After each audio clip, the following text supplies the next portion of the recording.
Hi, good morning students. As I am Ante sir, as in previous class we are discussing about the types of communication. ಅಂದ್ರೆ ಇಂದಿನ ತರಗತಿಯಲ್ಲಿ ನಾವು ಸಂವಹನದ ವಿಧಾನಗಳ ಬಗ್ಗೆ ಅಧ್ಯಯನ ಮಾಡ್ತಾ ಇದ್ವಿ. So as that totally communication can be grouped under 5 categories. Those are the first category on the basis of feedback. We have one-way communication, then second two-way communication. ಅಂದ್ರೆ ಪ್ರತಿಕ್ರಿಯೆ ಆಧಾರದ ಮೇಲೆ ಏಕಮುಖ ಸಂವಹನ ಮತ್ತು ದ್ವಿಮುಖ ಸಂವಹನ ಅಂತ ಬರುತ್ತೆ. Then second category on the basis of formality. We have formal communication, then second informal communication. ಅಂದ್ರೆ ಔಪಚಾರಿಕ ಆಧಾರದ ಮೇಲೆ ಔಪಚಾರಿಕ ಸಂವಹನ ಮತ್ತೆ ಅನೌಪಚಾರಿಕ ಸಂವಹನ ಅಂತ ಬರುತ್ತೆ. Then third on the basis of method followed. We have three kinds of communication. One is oral communication, then second is written communication, then third is gestural communication. ಅಂದ್ರೆ ವಿಧಾನದ ಆಧಾರದ ಮೇಲೆ ಹೇಳೋದಾದ್ರೆ ಮೌಖಿಕ ಸಂವಹನ, ಲಿಖಿತ ಸಂವಹನ, ಸನ್ನೆ ಅಥವಾ ಅಭಿನಯದ ಸಂವಹನ ಅಂತ ಬರುತ್ತೆ. So all up to we discussed up to the written communication. So as the gestural communication, the meaning says gestural communication means transferring or conveying information by using certain symbols, actions or signals. ಅಂದ್ರೆ ಸನ್ನೆ ಸಂವಹನ ಅಂತಂದ್ರೆ ಕೆಲವು ಅಭಿನಯಗಳನ್ನ ಮಾಡೋದ್ರ ಮೂಲಕ ಅಥವಾ ಯಾವುದೇ ರೀತಿಯಾಗಿರ್ತಕ್ಕಂಥ ಸನ್ನೆಗಳನ್ನ ಮಾಡೋದ್ರ ಮೂಲಕ ಒಬ್ಬ ವ್ಯಕ್ತಿ ಇನ್ನೊಬ್ಬ ವ್ಯಕ್ತಿಯೊಂದಿಗೆ ಏನ್ ಮಾಡ್ತಾನೆ, ಮಾಹಿತಿಯನ್ನ ಹಂಚ್ಕೊಳ್ತಾನೆ. ಅದನ್ನ ನಾವೇನಂತ ಕರಿತೀವಿ, ಗೆಸ್ಚರಲ್ ಕಮ್ಯುನಿಕೇಶನ್ ಅಂತೇಳಿ ಕರಿತೀವಿ. Fourth category of communication on the basis of area of coverage. ನಾಲ್ಕನೇದಾಗಿ ಪ್ರದೇಶ ಅಥವಾ ವಿಸ್ತೀರ್ಣದ ಆಧಾರದ ಮೇಲೆ ನೋಡೋದಾದ್ರೆ we have two kinds of communication. One is internal communication ಅಂದ್ರೆ ಆಂತರಿಕ ಸಂವಹನ, then second is external communication ಬಾಹ್ಯ ಸಂವಹನ ಅಂತ ಕರಿತೀವಿ. So the word itself says internal means within the organization. So within the organization the information are to be exchanged between various managerial levels and various departments. ಆಂತರಿಕ ಸಂವಹನ ಅಂತಂದ್ರೆ ಒಂದು ವ್ಯವಹಾರ ಸಂಸ್ಥೆ ಒಳಗಡೆ ಇರತಕ್ಕಂತ ಹಲವಾರು ವಿಭಾಗಗಳಾಗಿರ್ಬೋದು ಅಥವಾ ಹಲವಾರು ಹಂತಗಳ ನಡುವೆ ಏನಾಗುತ್ತೆ, ಮಾಹಿತಿ ವಿನಿಮಯ ಆಗುತ್ತೆ. ಅದನ್ನ ಆಂತರಿಕ ಸಂವಹನ ಅಂತ ಕರಿತೀವಿ. So then second external communication. External communication is one where the information are to be exchanged between the organization and outside parties. ಅಂದ್ರೆ ಸಂಸ್ಥೆ ಒಳಗಡೆ ಇರ್ತಕ್ಕಂಥ ವ್ಯಕ್ತಿಗಳು ಮತ್ತೆ ಸಂಸ್ಥೆ ಹೊರಗಡೆ ಇರ್ತಕ್ಕಂಥ ವ್ಯಕ್ತಿಗಳ ನಡುವೆ ಸಂವಹನ ಉಂಟಾಗುತ್ತೆ. ಉದಾಹರಣೆಗೆ for example giving information about financial transaction or financial report to the bankers or to the suppliers. ಅಂದ್ರೆ ನಮ್ಮ ವ್ಯವಹಾರ ಸಂಸ್ಥೆ ಹಣಕಾಸಿನ ಸ್ಥಿತಿಯನ್ನ ಬ್ಯಾಂಕ್ನವರಿಗಾಗಿರ್ಬೋದು ಅಥವಾ ಪೂರೈಕೆದಾರರಿಗೆ ನೀಡೋದಾಗಿರುತ್ತೆ. So those are internal and external communication. Then last category on the basis of direction ಅಂದ್ರೆ ಚಲನವಲನದ ಆಧಾರದ ಮೇಲೆ ಅಥವಾ ದಿಕ್ಕಿನ ಆಧಾರದ ಮೇಲೆ ಅಂತ ಕರಿತೀವಿ. We have four methods. One is downward communication ಅಂದ್ರೆ ಕೆಳಮುಖ ಸಂವಹನ. So where the downward communication means transfer of information between or from top level management to lower level management. The top level manager gives information to middle level manager. The middle level manager passes information to lower level manager. ಕೆಳಮುಖ ಸಂವಹನ ಅಂತಂದ್ರೆ ಮೇಲಿನ ಅಧಿಕಾರಿಯಿಂದ ಕೆಳ ಹಂತದ ನೌಕರವರೆಗೆ ಮಾಹಿತಿ ಕೆಳಮುಖವಾಗಿ ವಿನಿಮಯ ಆಗುತ್ತೆ. So then second upward communication. ಮೇಲ್ಮುಖ ಸಂವಹನ ಅಂತಂದ್ರೆ it is simple opposite to the downward communication. So where the communication is to be moving upwards, so from lower level management to the higher level management. For example, performance report of employees is to be given by supervisor to the branch manager to the top level executives. ಅಂದ್ರೆ ನೌಕರರು ಕಾರ್ಯನಿರ್ವಹಿಸತಕ್ಕಂತ ಮಾಹಿತಿಗಳನ್ನ ಮೇಲಾಧಿಕಾರಿಗಳಿಗೆ ತಿಳಿಸೋದಾಗಿರುತ್ತೆ. So then third comes that is horizontal communication. Horizontal means which is at the same position. So where the various branch managers or various departmental executives, they will exchange the information between the managers, same position, that is called horizontal communication. For example,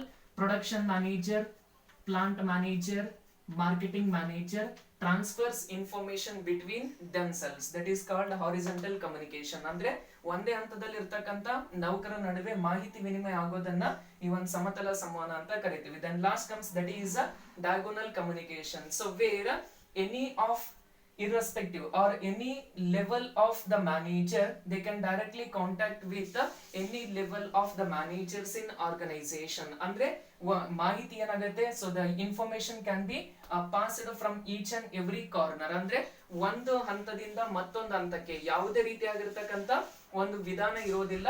so ಇಲ್ಲೇನಾಗತ್ತೆ ಅಂತಂದ್ರೆ ಕೆಳ ಹಂತದಲ್ಲಿನ ನೌಕರ ನೇರವಾಗಿ ಮೇಲಿನ ಹಂತದಲ್ಲಿ ಇರ್ತಕ್ಕಂಥ ಅಧಿಕಾರಿಯ ನಡುವೆ ಏನ್ ಮಾಡಬಹುದು, ಮಾಹಿತಿಯನ್ನ ವಿನಿಮಯ ಮಾಡ್ಕೋಬಹುದು. So that is diagonal communication. Correct. This is all about the types of communication. Then next concept is barriers to effective communication. ಅಂದ್ರೆ ಪರಿಣಾಮಕಾರಿ ಸಂವಹನದ ಅಡಚಣೆಗಳು ಅಂತ ಕರಿತೀವಿ. So as we know, barriers means these are the obstacles. These are the obstacles which creates hindrances in the process of communication. ಅಂದ್ರೆ ಸಂವಹನ ಪರಿಣಾಮಕಾರಿ ಆಗ್ಬೇಕಾದ್ರೆ ಕೆಲವೊಂದು ಅಂಶಗಳು ಅಡಚಣೆಯನ್ನ ಉಂಟು ಮಾಡ್ತವೆ. ಅದನ್ನ ನಾವೇನಂತ ಕರಿತೀವಿ, ಬ್ಯಾರಿಯರ್ಸ್ ಅಥವಾ ಪರಿಣಾಮಕಾರಿ ಸಂವಹನದ ಅಡಚಣೆಗಳು ಅಂತ ಕರಿತೀವಿ. All those barriers can be grouped under 5 categories. ಆ ಎಲ್ಲಾ ರೀತಿಯ ಅಡಚಣೆಗಳನ್ನ 5 ವಿಭಾಗಗಳಲ್ಲಿ ನಾವೇನ್ ಮಾಡಿದೀವಿ, ವಿಂಗಡಣೆ ಮಾಡಲಾಗಿದೆ. So the first category is physical barriers, ಅಂದ್ರೆ ಭೌತಿಕ ಅಡಚಣೆಗಳು ಅಂತ ಕರಿತೀವಿ. So in physical barriers, the first is noise, then second time and distance, then third defect in medium of communication. ಭೌತಿಕ ಅಡಚಣೆಗಳಲ್ಲಿ ಯಾವ ಬರ್ತವೆ ಅಂತಂದ್ರೆ ಶಬ್ದ ಆಗಿರ್ಬೋದು, ಸಮಯ ಮತ್ತು ಅಂತರ ಆಗಿರ್ಬೋದು, ಅಥವಾ ಸಂವಹನ ಮಾಧ್ಯಮದಲ್ಲಿನ ನ್ಯೂನತೆ ಆಗಿರ್ಬೋದು. So all these 3 are the factors which creates the physical barriers in the communication. Then second comes that is personal barriers, ಅಂದ್ರೆ ವೈಯಕ್ತಿಕ ಅಡಚಣೆಗಳು. So the personal barriers are those which includes emotions of the person, lack of confidence, laziness, status. ಅಂದ್ರೆ ಈ ಒಂದು personal barriers ಅಂದ್ರೆ ವೈಯಕ್ತಿಕ ಅಡಚಣೆಗಳು ವ್ಯಕ್ತಿಗೆ ಸಂಬಂಧಿಸಿರುತ್ತೆ. ಉದ್ವೇಗ ಆಗಿರ್ಬೋದು, ಅಥವಾ ವ್ಯಕ್ತಿಯಲ್ಲಿನ ಆತ್ಮವಿಶ್ವಾಸದ ಕೊರತೆ ಆಗಿರ್ಬೋದು, ಅಥವಾ ಸೋಮಾರಿತನ ಆಗಿರ್ಬೋದು, ಅಥವಾ ಆ ಸ್ಥಾನಮಾನ ಆಗಿರ್ಬೋದು. ಇವೆಲ್ಲ ಏನಾಗ್ತವೆ ಅಂತಂದ್ರೆ ವೈಯಕ್ತಿಕ ಅಡಚಣೆಗಳಾಗ್ತವೆ. So these are the factors which comes under personal barriers. Then third comes that is semantic barriers, ಅಂದ್ರೆ ಶಬ್ದಾರ್ಥ ಅಡಚಣೆ ಅಂತ ಕರಿತೀವಿ. So the semantic barriers are those which are relating to the language or the words which is used in communication. So the semantic barriers which includes language, ಅಂದ್ರೆ ಭಾಷೆ ಆಗಿರಬಹುದು, symbol with different meanings, ಅಂದ್ರೆ ಕೆಲವೊಂದು ಸನ್ನಿವೇಶಗಳಲ್ಲಿ symbols ಅನ್ನ use ಮಾಡ್ತೀವಿ, ಆ ಒಂದೇ ಸಿಂಬಲ್ ಬೇರೆ ಬೇರೆ ಮೀನಿಂಗ್ಸ್ ಅನ್ನ ಕೊಡುತ್ತೆ, ಅದು ಒಂದು ತೊಂದರೆ ಆಗುತ್ತೆ.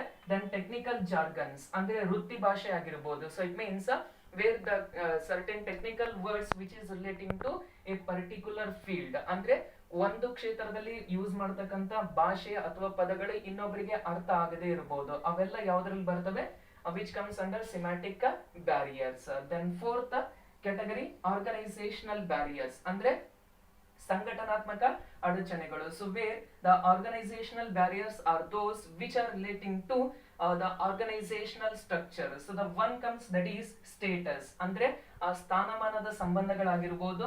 Then second more rules and regulations, ಅಂದ್ರೆ ಸಂಸ್ಥೆಯಲ್ಲಿ ಇರ್ತಕ್ಕಂಥ ಹೆಚ್ಚಿನ ನಿಯಮ ಮತ್ತು ನಿಬಂಧನೆಗಳು. ದೆನ್ ಥರ್ಡ್ ಲೆಂದಿ ಪ್ರೊಸೀಜರ್, ಅಂದ್ರೆ ಸುದೀರ್ಘವಾದ ಒಂದು ಪ್ರಕ್ರಿಯೆ ಆಗಿರ್ಬೋದು. Wrong choice of medium of communication, ಅಂದ್ರೆ ಯಾವ ವಿಧಾನದ ಮೂಲಕ ಮಾಹಿತಿ ಕಳಿಸ್ಬೇಕು ಅನ್ನೋದನ್ನ ಆಯ್ಕೆ ಮಾಡ್ಕೊಳ್ಳೋದ್ರಲ್ಲಿನ ತೊಂದರೆ ಆಗಿರುತ್ತೆ. So this is about the organisational barriers. ಅಂದ್ರೆ ಇವೆಲ್ಲ ಏನು ಅಂತಂದ್ರೆ ಸಂಘಟನಾತ್ಮಕ ಅಡಚಣೆಗಳಾಗಿರುತ್ತವೆ. Then last category of barriers to effective communication, socio-psychological barriers, that is where it includes the 4 major elements. ಅಂದ್ರೆ ಈ ಒಂದು socio-psychological barriers ಅಂದ್ರೆ ಮಾನಸಿಕ ಅಡಚಣೆಗಳು ಈ 4 ರೀತಿಯಾಗಿರ್ತಕ್ಕಂಥ ಅಡಚಣೆಗಳನ್ನ ಹೊಂದಿರುತ್ತೆ. ಒನ್ ಈಸ್ ಇನ್ಫ್ಲುಯೆನ್ಸ್, ಅಂದ್ರೆ ಆ ನಿರ್ಣಯಗಳನ್ನ ತೆಗೆದುಕೊಳ್ಳುವಲ್ಲಿ ಅಸಮರ್ಥನಾಗಿರ್ಬೋದು. ದೆನ್ ಸೆಕೆಂಡ್ ಬ್ಯಾಡ್ ಲಿಸ್ನಿಂಗ್, ಅಂದ್ರೆ ಅಪರಿಪೂರ್ಣವಾದ ಕೇಳುವಿಕೆ ಆಗಿರ್ಬೋದು. ದೆನ್ ಥರ್ಡ್ ಇನ್ ಅಟೆಂಟಿವ್ನೆಸ್, ಅಂದ್ರೆ ಒಬ್ಬ ವ್ಯಕ್ತಿ ಮಾಹಿತಿ ಕೊಡ್ತಾ ಇದ್ದಾನೆ ಅಂತಂದ್ರೆ ಅದನ್ನ ಕೇಳೋದ್ರಲ್ಲಿ ಆಸಕ್ತಿಯನ್ನ ವಹಿಸದೇ ಇರೋದಾಗಿರ್ಬೋದು.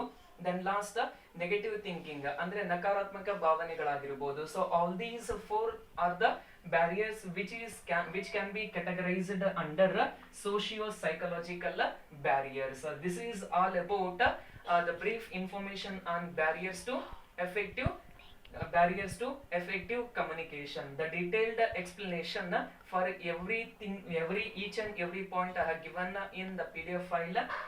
Please download the PDF file and make a notes. Thank you, and thank you one and all.